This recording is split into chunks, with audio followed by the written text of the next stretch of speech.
Hi students, hope all of you are safe at home. We are starting our online classes from today. So I hope all of you studied chapter motion, first chapter of physics. In that you have to write and study the derivations. Not only that, complete the note also. Then one more topic is there to complete in chapter motion, that is uniform circular motion, that we will be completing later. Now we are moving to the new chapter, that is the next chapter of physics, that is force and laws of motion. So we will start with force.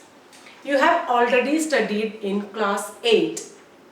If an object is moving, to stop it, what we want to apply?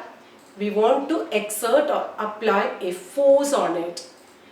Same time, to move an object or to stop an object or to increase or decrease an object's speed, then to change its shape. For all this, we need to apply force on that object. Now, what is force? Force is a push or pull on an object.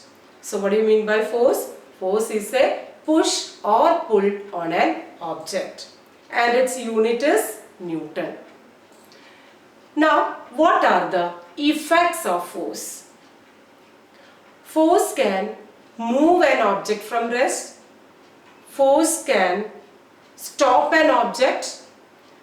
Force can increase or decrease the speed of an object.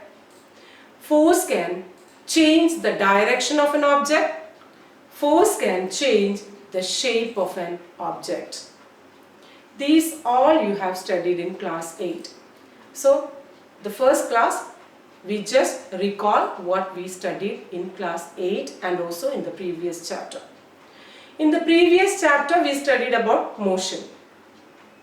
When we say an object is moving, when we say an object is at rest, and we studied about what are the types of motion, and also we studied more about straight line motion and the physical quantities related with motion also. When we say an object is moving, if an object changes its position with time, we call that object is moving.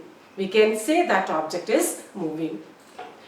If an object is not changing its position with time, we can say that object is on rest.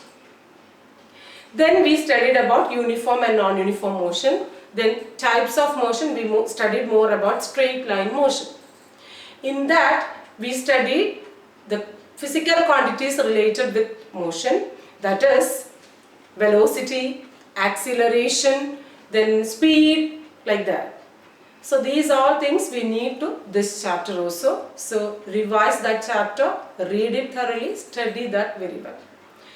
Now we can recall the things which you studied in class 8 also. We studied about the forces acting on an object. Before that we studied about different types of force. That is contact force and non-contact force. Now, when a force acting on an object, how you calculate the total force acting on it, that we will study here. So, as I told you, what's a unit of force? That is Newton. So, if this is an object, if a force of 1 Newton and a force of 2 Newton is applying on an object. So, two forces are acting on this object. What will be the total force?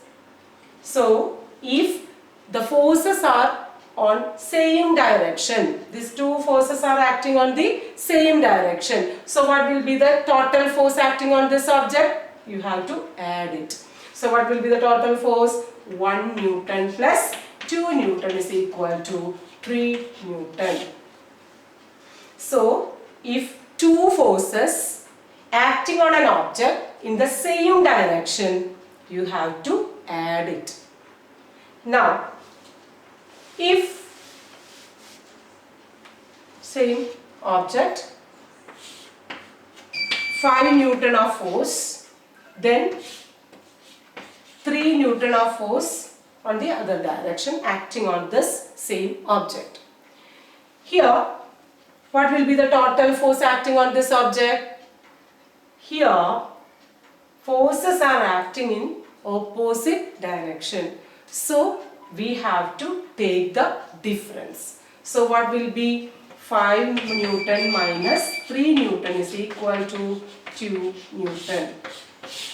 So, if two forces acting in opposite direction on an object, the net force, the total force acting will be the difference between them.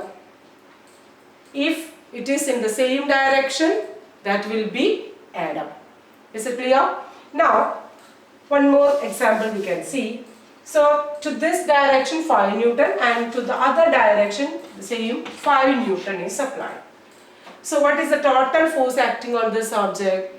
As I told you, as this is in opposite in direction, you have to take the difference. So, what will be 5 minus 5? That will be 0 Newton. So, if the forces acting equal but opposite in direction, total force will be 0. That means net force will be 0. Is it clear for you?